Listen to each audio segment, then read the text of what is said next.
bienvenue à cette nouvelle rencontre Frites et Sciences organisée chez Patatac avec et par dailyscience.be.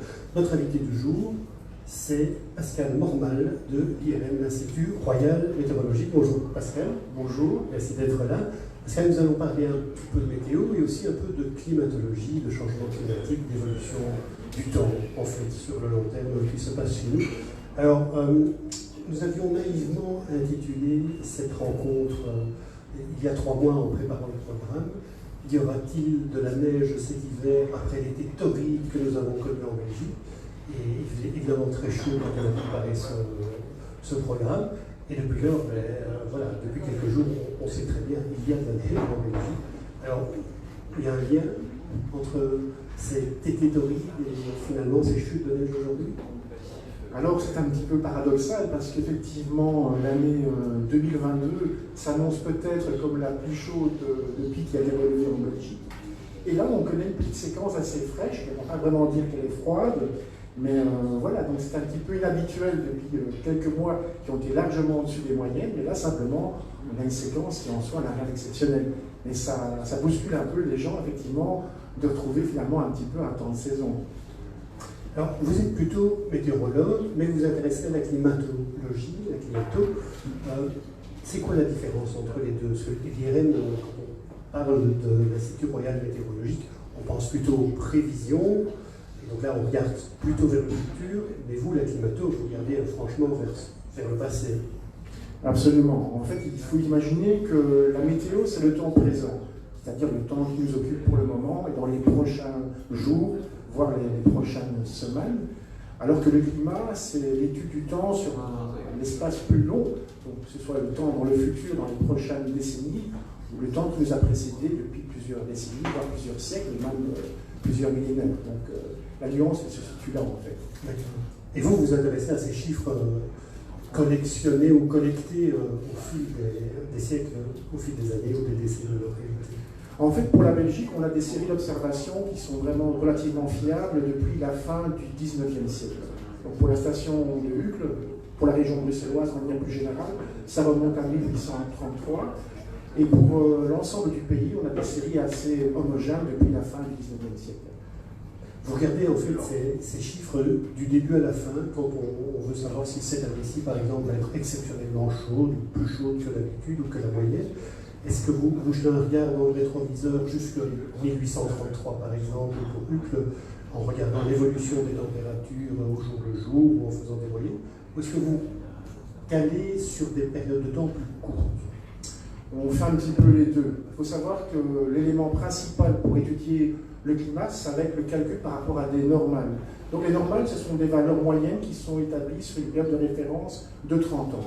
Et ensuite, on peut comparer ces normales sur différentes périodes et voir un peu l'évolution. En l'occurrence, ici, pour la région bruxelloise, on peut le faire depuis la moitié du 19e siècle. Alors, des périodes de 30 ans, ça veut dire quoi? C'est on prend les 30 dernières années, ou bien ça marche de, par exemple, 1970 à 2000, et puis de 2000 à 2030, ou c'est glissant, cette période de 30 ans, ça fonctionne comment? On peut le faire de manière glissante. Pour simplifier, on va prendre des normales qui sont relativement homogènes partout dans le monde.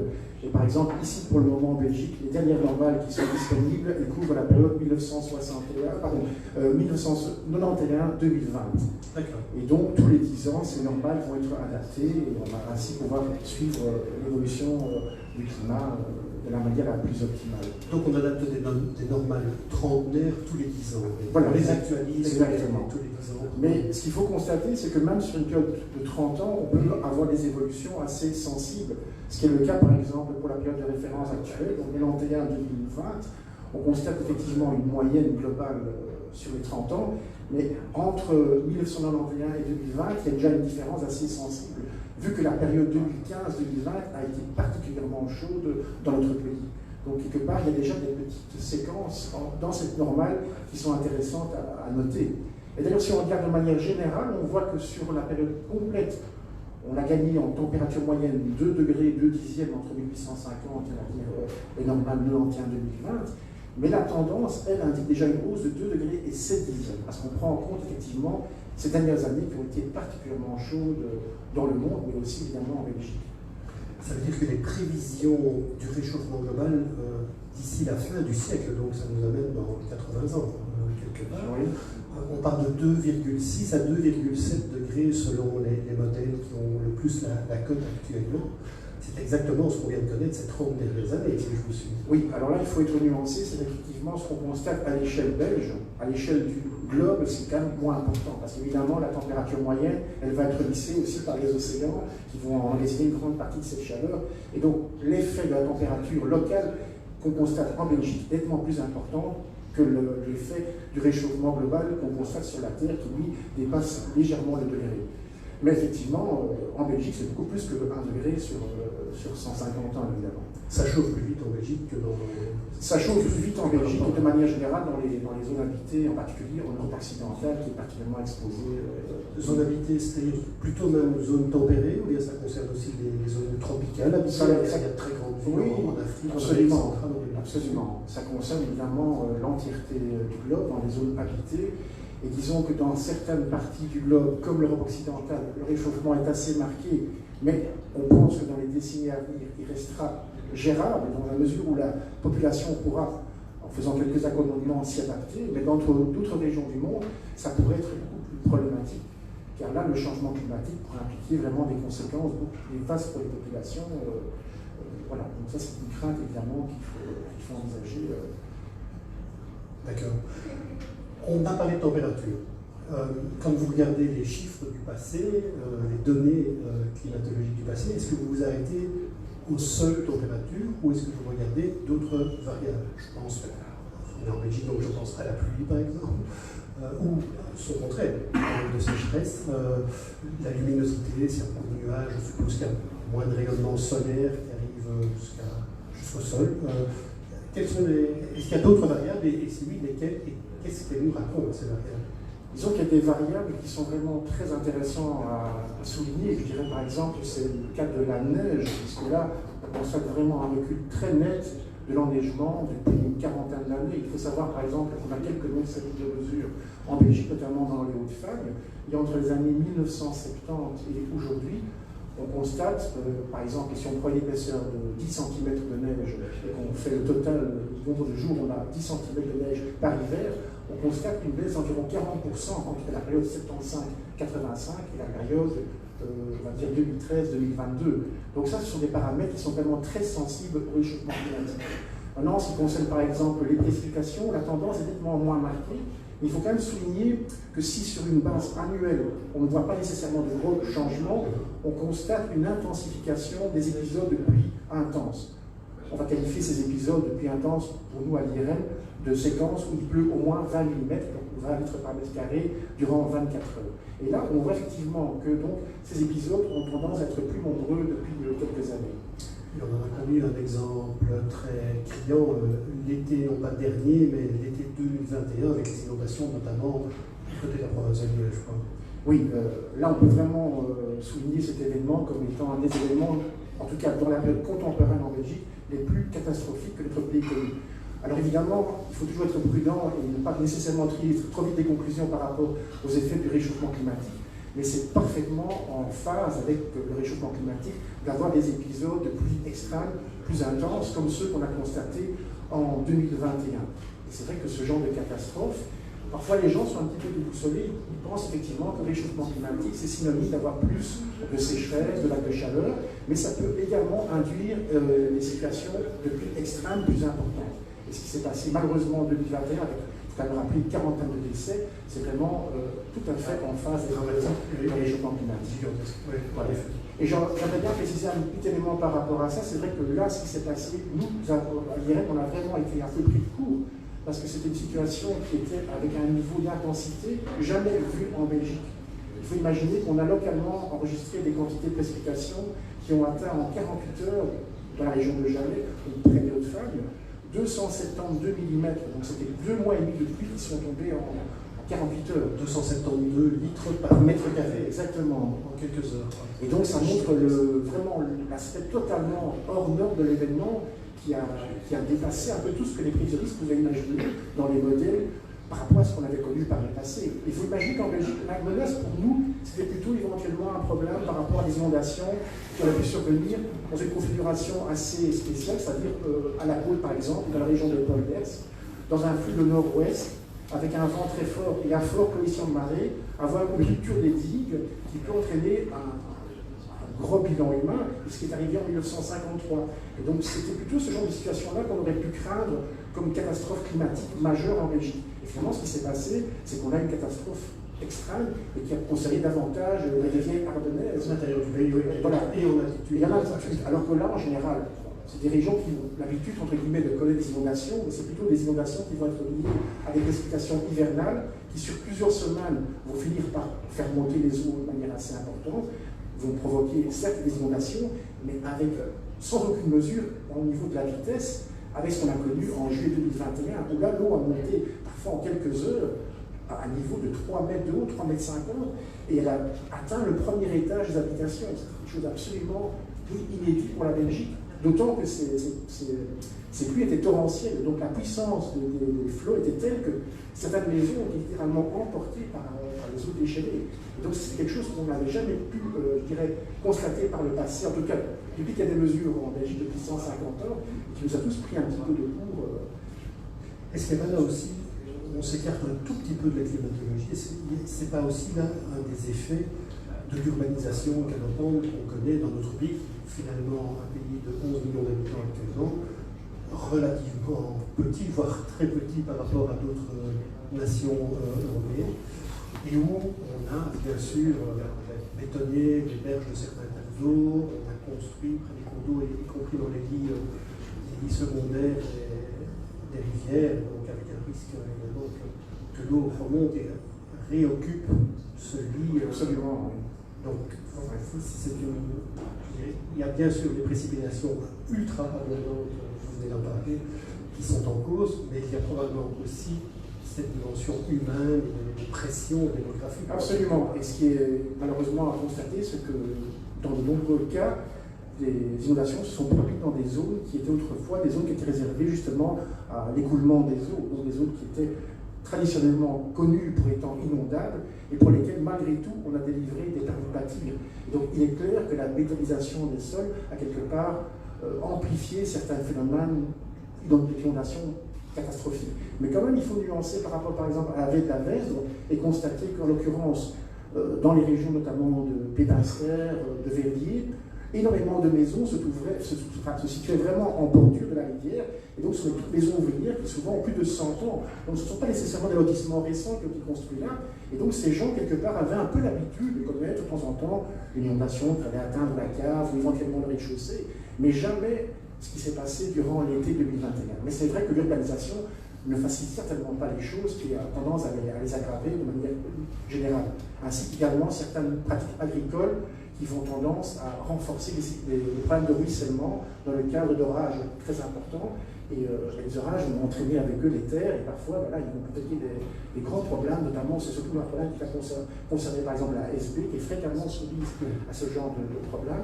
Et là aussi, souvent on a installé des lotissements de villas et de construction dans des endroits qui malheureusement maintenant sont parfois inondés 3-4 fois en 5 ans. Donc c'est un gros souci évidemment. L'aménagement du territoire. Revenons aux données que vous collectez, que vous étudiez, que vous triturez dans tous les sens. Ce sont des regards dans le passé, donc on comprend bien que c'est une forme d'archivage du temps qu'il a fait. À quoi cet archivage sert-il autrement que nous dire mais il y a 20 ans, il y a eu des épisodes tout à fait catastrophiques, il y a 50 ans, on a eu des températures tout à fait extrêmes aussi, etc. Est-ce que ça alimente des modèles de prévision météorologique, par exemple? Est-ce que des chercheurs s'en saisissent, mais dans quelle finalité? Absolument, et c'est ça qui va justement nous permettre de mieux appréhender les différentes tendances climatiques pour le futur, en se basant évidemment sur des séries de mesures les plus efficientes, les plus précises possibles. Et donc il faut savoir qu'en Europe occidentale, généralement, on considère qu'on a des mesures qui peuvent remonter pour certaines longues séries jusqu'au XVIIIe siècle. Donc, ce qui permet évidemment de tirer des tendances et de voir si ces tendances vont se prolonger dans un sens ou dans un autre, en particulier en considérant l'importance du rôle anthropique, c'est-à-dire du rôle de l'influence humaine, certainement depuis la révolution industrielle, dans le réchauffement climatique. Et après, effectivement, ces modèles peuvent tirer des tendances, c'est qu'un prudent, pour un horizon maintenant qui peut atteindre la fin du XXIe siècle. Et là, effectivement, si on a les différents scénarios qui nous sont proposés, voilà, donc il y a quand même des vraies inquiétudes à souligner, puisque certains modèles de température, si on se base même sur une moyenne de température à la hausse de 2 degrés et demi, ça va certainement impliquer des changements, voire des bouleversements considérables, donc, même dans un pays comme la Belgique. Quand on parle des données collectées, archivées, étudiées, etc., depuis de très nombreuses années, on disait 1833, les premières données fiables à Uccle, on parle de données très basiques finalement, température, pluviométrie, et quoi d'autre? On a des informations déjà aussi sur le vent, sur l'insolation, sur la hauteur de neige, donc on a quand même des informations relativement variées qui remontent à la fin du XIXe siècle. Parce que ce qui fait l'intérêt, c'est d'avoir une continuité du même type d'observation dans le temps, évidemment. Absolument, tout à fait. Et aussi, dans la mesure du possible, de conserver des sites de mesure qui soient homogènes. Donc, le gros souci, quand on fait des longues séries de mesures en climatologie, c'est qu'on a des ruptures. C'est-à-dire qu'on a par exemple un site sur lequel on a installé une station météo pendant 100 ans, et puis le site a été déplacé de quelques kilomètres, et ce genre de petite césure va provoquer des changements dans les observations. Donc ça, il faut en tenir compte quand on veut faire après des assemblages de différentes petites séries pour avoir la plus longue série de qualité possible. Et il faut aussi tenir compte, et ça c'est quand même un gros problème quand on fait des analyses du temps passé, du type d'appareils de mesure qui ont été utilisés dans le temps.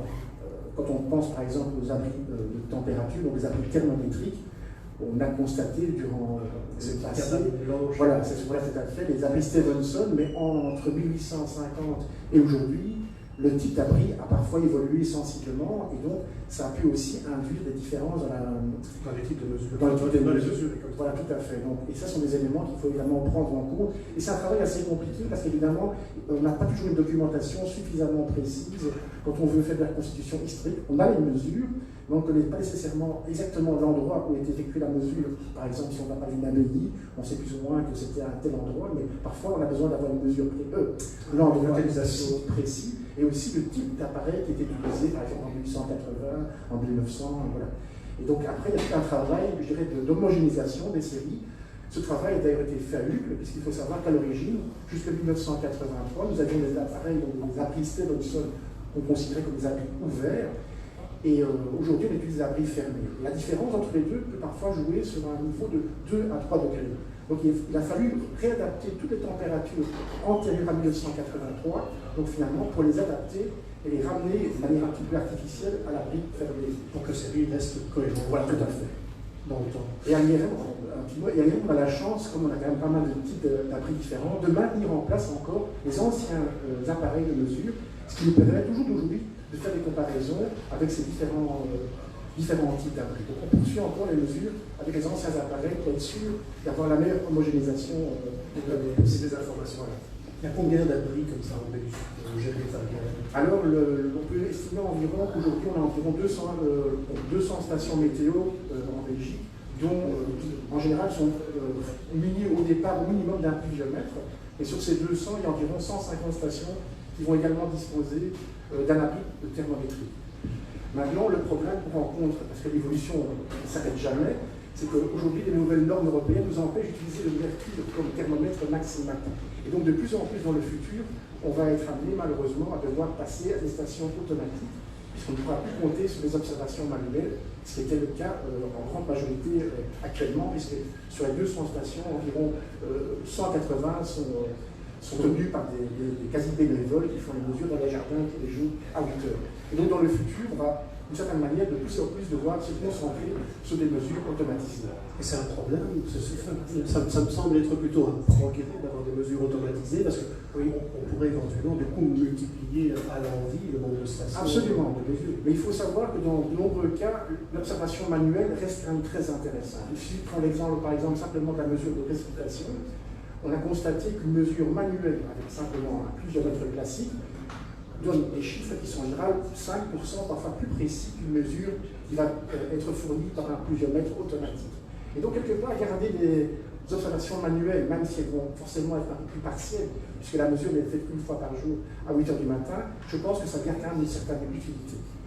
Et voilà, en plus d'avoir le problème de temps en temps des petites pannes dans les appareils automatiques, parce que les gens pensent parfois que tout ce qui est automatique, il y a déjà parfaitement bien. Et une maintenance constante, aussi bien en ce qui concerne les pluviomètres automatiques que les appuis automatiques.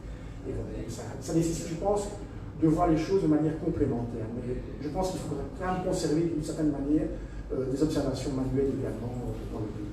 À Uccle, la station est manuelle? À Uccle, on a évidemment des températures quand vous allez sur le site de l'IRM qui viennent directement d'une station automatique, mais des mesures manuelles sont encore effectuées tous les jours à 8 h du matin. Très bien.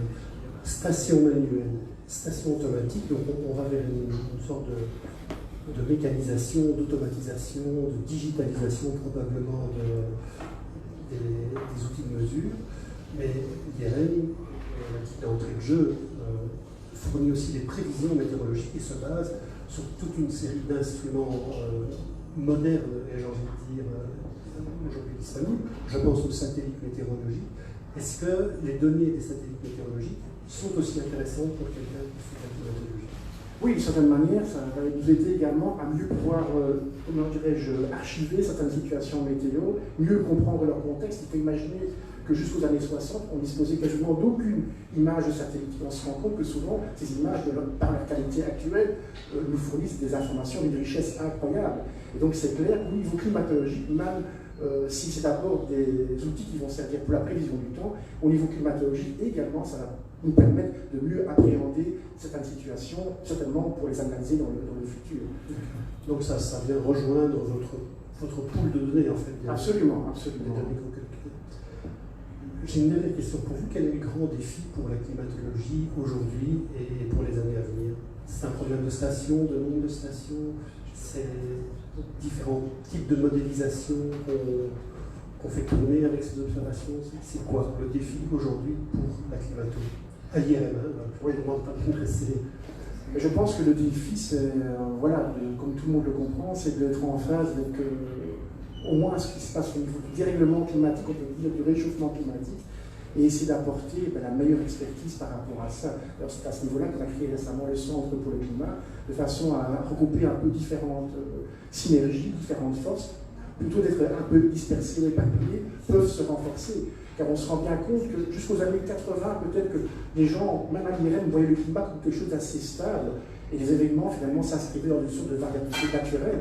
Et on l'a bien compris depuis une trentaine d'années, qu'il y a vraiment un emballement des événements qui est clairement attribué au réchauffement climatique. Et là, vraiment, la climatologie a tout son rôle à jouer dans cette problématique. Merci beaucoup, Pascal Normal. Merci.